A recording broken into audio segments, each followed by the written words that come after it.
Hello everyone, my name is Maciek. I will be talking about land topology discovery and visualization and the software I made for that purpose called WiR3D. As you probably know, topology is the study on space based on graph theory, and so the computer network can be presented as a graph. When the nodes represent subnets, we're talking about logical topology. If the nodes represent devices, we're talking about physical topology. Network topology is something to mostly focus on during network design stage, but not only. NMS, network monitoring systems, are pieces of software to keep an eye on network devices, and they often offer various kinds of network maps, both automatically and manually created by user. The purpose of map in NMS is to inform about the location of the failure, which can be critical when the failure requires the user to come over and fix it when it cannot be fixed remotely.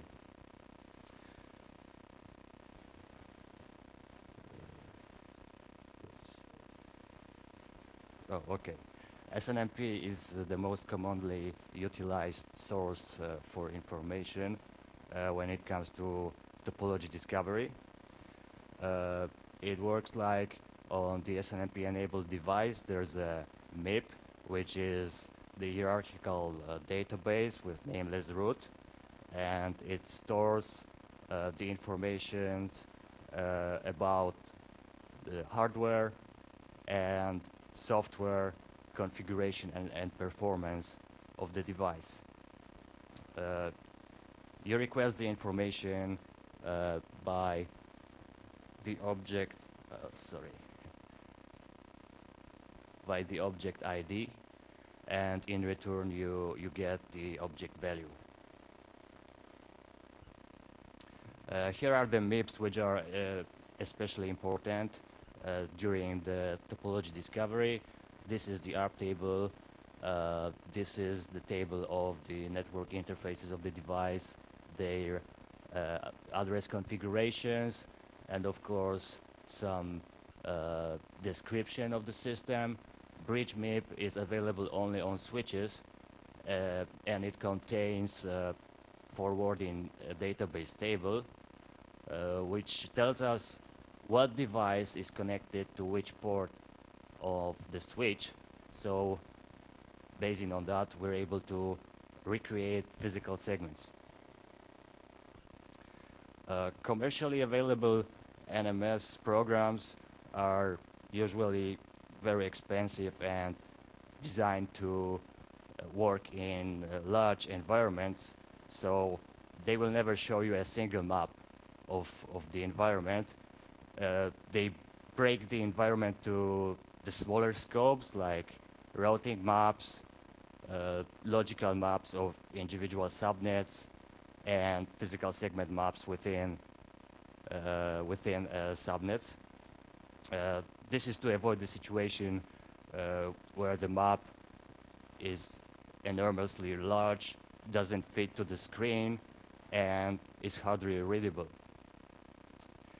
There's a simple workaround for such situation. I suggest to add one more dimension. So I created that program called WiR3D, which scans the network, read from MIBs, collects the information locally, and then it runs LAN out. This is another program developed by me which interprets the collected data to produce the three-dimensional topology model of the scanned environment.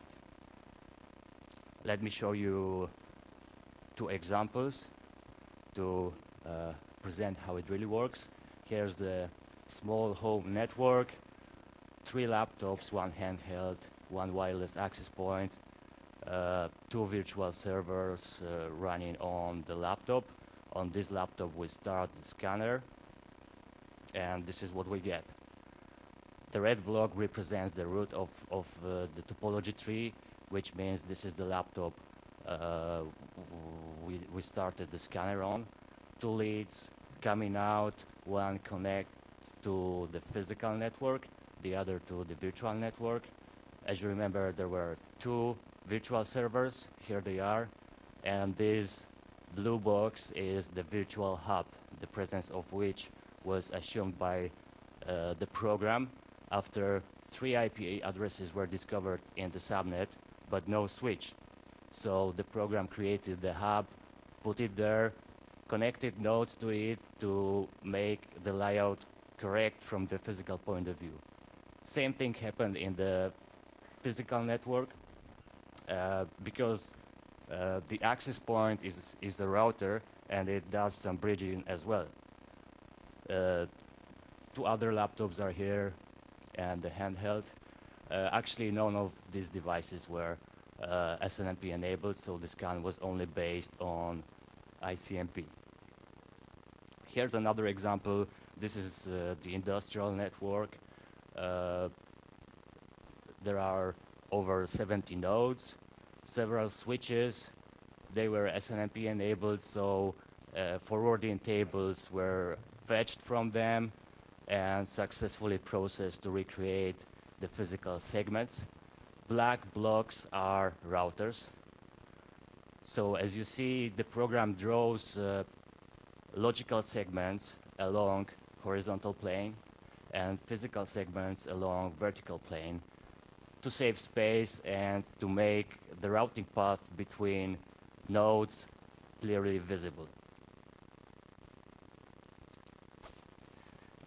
You may be wondering, what is it good for? Why would someone need something like that? Well, picture this. The NMS scanner network produces such models, such scene, and gives you the feature which allows you to move the blocks, change the locations, add floors, walls, to create the three-dimensional model of your office building, server room, and then place the nodes to the rooms where they really are in the reality. No flat map would be more accurate than that. Furthermore, let's say you can interact with the objects in the scene. Like you right-click on one of them, menu pops up, and you have the options to configure notifications, browse performance reports, launch scripts, or remote sessions. So you have the graphical user interface, very intuitive and very user-friendly. I'm actually seriously thinking on putting these ideas into practice. Right now I'm working on rewriting the scanner code in C++ because originally it was the Perl script. So the new release is incoming in a couple of days. I'd like to invite testers and coders to join the project. My name is Maciek Kolbusz. You can find my profile at SourceForge, as well as the home sites of two of my projects. Also, have a look at YouTube. There's a short movie presenting WiR3D working on the LAN. There's some cool music in the background, and the movie was made using only command line tools. Okay, I think I'm done.